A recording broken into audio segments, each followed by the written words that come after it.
I love lobster rolls just as much as anybody else, but there's one thing about them that I cannot stand. It's the price. It's a Tuesday at 12 in the afternoon, and I can't justify $25+ on a sandwich, nor should I have to. So today we're making prawn rolls with fresh chips. Oh, my body. This is not an easy position to get into for a large man. Large in the horizontal sense, not the vertical sense. And whether you like a buttery Connecticut style or a Maine mayonnaise style, I've got you covered. Now at the heart of our sandwich are prawns. Or shrimp. I'm using these giant red prawns that I got from Regalis, but you're more than welcome to use frozen shrimp, fresh shrimp. There's absolutely nothing wrong with using the frozen Kirkland shrimp. Just use what you have access to. Now to cook our shrimp, we're gonna poach it. But if you poach it in just water, you're missing out on an opportunity to flavor your shrimp even further. You wanna sort of think about it like poaching it in a stock. We're gonna start with a few cloves of crushed garlic. And you don't have to worry about taking the skin off because we're just gonna be using it to flavor the broth. So we're not gonna end up eating it. Then we're just gonna roughly chop a shallot. Again, I'm not too worried about the skin.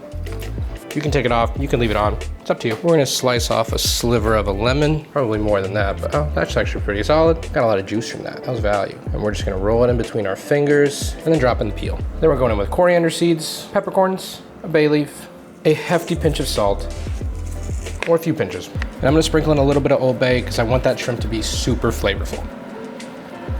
And now we're just gonna stir it all together and then bring it up to a simmer. And now before we toss any shrimp in to cook, we wanna make sure we have an ice bath ready, because as soon as the shrimp are done cooking, we wanna move them over to an ice bath to completely stop the cooking process. If they continue to cook after they come out of the water, you're gonna run the risk of them becoming chewy and rubbery and just gross from a mouthfeel perspective. And now that our poaching liquid is just starting to simmer, we're gonna go ahead and add in our prawns, making sure they're fully submerged, and then you're just gonna let them sit at the current temperature they're at.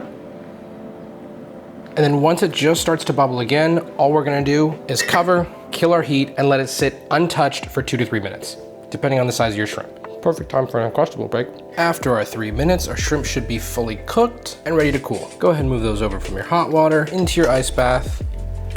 And now we're just gonna set these aside to cool. And now we can work on our chips. For this, you'll need a russet potato, the only potato you should be using for chips. Start by peeling them and making sure to grab any of those divots along the skin. And you wanna always make sure you throw your peels in the trash, and don't try to do this in your sink and run it down your garbage disposal, because it will get clogged up, and then you will be a 12-year-old who is having to undo your under sink pipes and unclog the mess that you made because you were dumb. Now for this next part, you are going to need another large bowl filled with ice water. Generously salt it, and then just stir it all together until that ice is dissolved. Not ice, salt, until the salt is dissolved. You guys remember doing this in the bathtub when the water would go down the drain? Once that's dissolved, you're going to need a mandolin. Now you don't need to use a mandolin. You can definitely cut it by hand, but it's not gonna be as thin or consistent. So if it's okay with you, I'd like you to use a mandolin. Mandolin over the bowl. You could also just do it on the cutting board and then move it to the bowl. On the thinnest possible setting, you're going to drag your potato across. Don't worry about going fast, go slow. Take your time. You should end up with nice thin chips. They should be so thin that you can see your finger through them. See? Like a cheap wedding invitation. That's a little bit thicker than regular paper, but not quite as thick as it should be. And you're just gonna continue this all the way down until you're done with both your potatoes.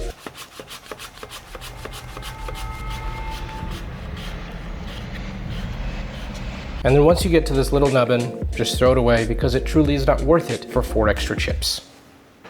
And once your potatoes are all nicely thinly sliced, go ahead and leave them in your saltwater brine for 30 minutes. And now that our 30 minutes are done and our chips have been nice and brined, we're gonna rinse off all the starch.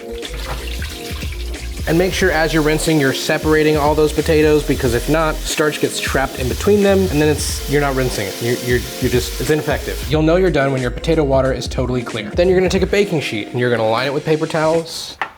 And then you're just gonna lay out your potatoes in one nice thin layer. This is the part that sucks the most, but also is the most important if you want crispy chips. You need to get them as dry as possible. Then after that first layer, we'll just top it off with more paper towels, press it flat, and layer again. And you'll just repeat this process until all of your potatoes are nice and dry. All right, now that we've got about 6 layers of potato chips waiting to be cooked, realistically speaking, you probably could have just been fine with 1 potato, but if you're gonna go through the process of making chips, why make a bunch, right? Boom. Now we're just gonna fill up a heavy bottom pot with some food lube. I'm using vegetable oil. You could use canola, you could use peanut, you could use whatever you like. I use vegetable oil because it's the cheapest. And because we're frying chips, it doesn't need to be a very thick layer because these chips are very thin. So I'm only going up about 1/4 of the way of my heavy bottom pot, making sure that I still have adequate space at the top so it doesn't bubble over. And while we wait for the oil to heat up, you're gonna wanna make sure your whole station is ready to go. We've got our potato chips, our fry oil, our wire rack for draining, and our metal bowl for seasoning, because you don't want unseasoned chips. And of course, whatever you're gonna season it with. And then once your oil reaches right around 350 150 degrees. We're gonna drop them in. Now you have to do this in batches, because if you don't, you're gonna end up with soggy chips, and no one wants that. Just go in a few at a time, and then you're just gonna keep them moving so that way they cook evenly. And after about a minute and a half, they should start to turn golden. You can go ahead and remove them, shake them off over your wire rack, let them get nice and drip dry, and then into your bowl and hit it with a little salt. And I'm gonna do a little bit of Old Bay. And then we have, oh, that's a fresh chip. And now we're just gonna repeat that about a dozen times to get through all the potatoes I over prepped.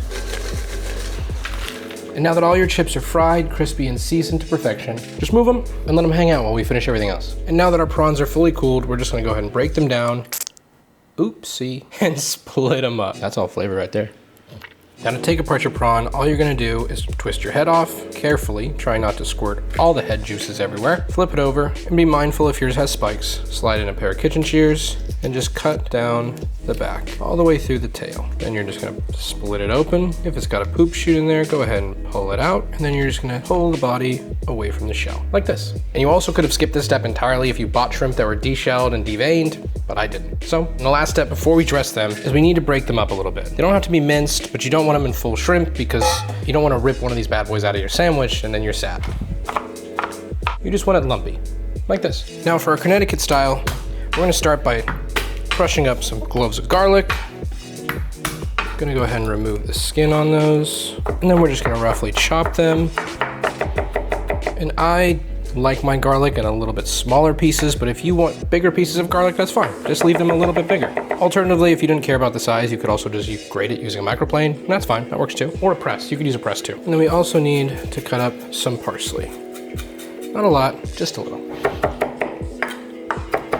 Now on a low heat, you're gonna go in with some high quality unsalted butter. And you're gonna wanna keep it moving because you don't want your butter to brown. Then we're gonna go in with our garlic, a little bit of salt, some black pepper, but not too much. Then we're also gonna add in some chopped Calabrian chilies. And after about a minute, we're gonna go ahead and kill our heat, add in our parsley, and there we go. And now we have our beautiful Connecticut buttery sauce. We're gonna take half of our prawns, add those in. Ooh, it's splashing, I should have seen that coming. And we're just gonna fold them in and let them absorb all that delicious buttery goodness. I mean, look at that. That right there, that's golden. And now for our Maine style roll. Mayo, celery, dill, chives, and lemon juice. And it all starts with a bowl. Our mayo, a little bit of celery, a little bit of chives, a few sprigs of dill, and some lemon juice. And then we're just gonna mix it all together. And if you want to, this would be a good time to add in Calabrian chilies. If you were feeling for it, I put it in the other one, so I'm not gonna put it to this one, but you could do them both. You could do one or the other, whatever you want. You could also do like neither too. I don't know why I didn't say that one too. Now we just add in the rest of our prawns. And we're just gonna fold it all together. If you like yours more mayo heavy, you might wanna make yours the same way. But if you like yours less mayo heavy, you might wanna dial it back a little bit because it's definitely a more mayo forward situation going on here. Now for our buns, we want brioche top slit hot dog buns. Into a non-stick skillet, we're gonna add in a little bit of butter, let that coat up, and then on a medium heat, you're just gonna toast off one side at a time.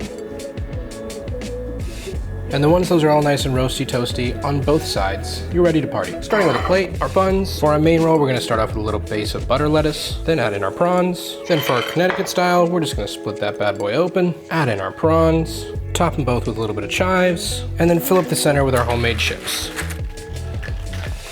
And there you go, fresh chips with a Maine style and Connecticut style prawn rolls. All right, the first thing we're eating here are chips because these have been sitting out for an hour. Come on, that's a good crunch. We'll start off with our main roll. Oh yeah, that is the spot. Connecticut with that Calabrian chili butter. Oh.